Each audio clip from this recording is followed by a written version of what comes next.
కుటుంబ అవసరాల నిమిత్తం 15,000 రూపాయలు అప్పుగా తీసుకున్నటువంటి ఓ వ్యక్తి కుటుంబాన్ని 3 ఏళ్ల పాటు వెట్టి చాకిరీ చేయించాడు ఓ వ్యక్తి.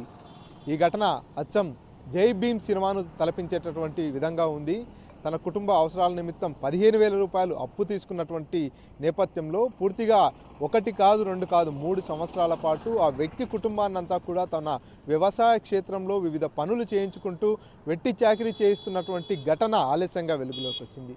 నర్సయ్య అనేటటువంటి వ్యక్తి చెంచుపల్గు తాండాకు చెందినటువంటి ఓ వ్యక్తి దగ్గర 15,000 రూపాయలు అప్పుగా తీసుకున్నాడు. ఆ అప్పు చెల్లించకపోయినటువంటి నేపథ్యంలో సదరు వ్యక్తి నర్సయ్య కుటుంబం మొత్తాన్ని కూడా దాదాపుగా 3 సంవత్సరాల పాటు తన వ్యవసాయ క్షేత్రంలో వివిధ పనులు చేయించుకుంటూ పూర్తిగా వెట్టి చాకిరీ చేయించినటువంటి పరిస్థితి.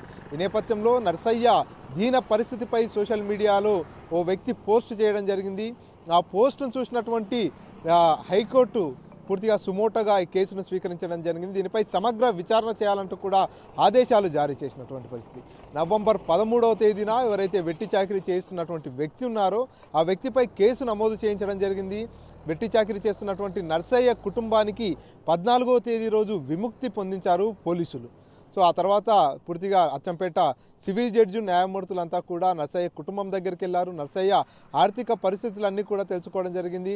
తర్వాత 60,000 రూపాయలు నర్సయ్యకు ఆర్థిక సాయాన్ని కూడా అందించినటువంటి పరిస్థితి. గతంలో మనం సినిమాలలో చూసేటటువంటి ఘటనలు ఇప్పటికీ కూడా ఇంత సామాజికంగా కూడా పూర్తిగా అన్ని రకాలుగా డెవలప్మెంట్ అయిన తర్వాత కూడా అక్కడక్కడ ఇటువంటి ఘటనలు చోటు చేసుకోవడం అనేది పూర్తిగా కలకలం రేపుతున్నటువంటి పరిస్థితి. ట్రైబల్స్ ఎక్కువగా ఉండేటటువంటి నల్లమల్ల ప్రాంతంలో ఇటువంటి ఘటనలు జరుగుతూనే ఉన్నాయి.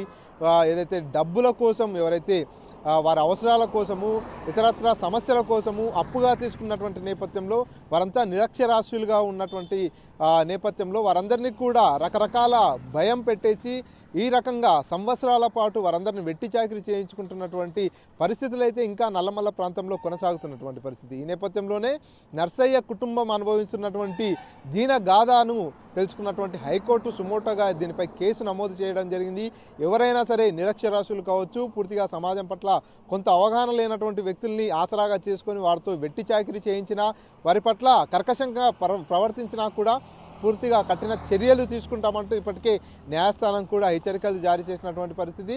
ఏది ఏమైనా నల్లమల్ల ప్రాంతంలో ఓ కుటుంబం మొత్తానికి 15,000 రూపాయల అప్పుగా ఇచ్చినటువంటి నేపథ్యంలో 3 ఏళ్ల పాటు వెట్టి చాకిరీ చేపించుకున్నటువంటి ఘటన అయితే కలకలం రేపుతున్నటువంటి పరిస్థితి.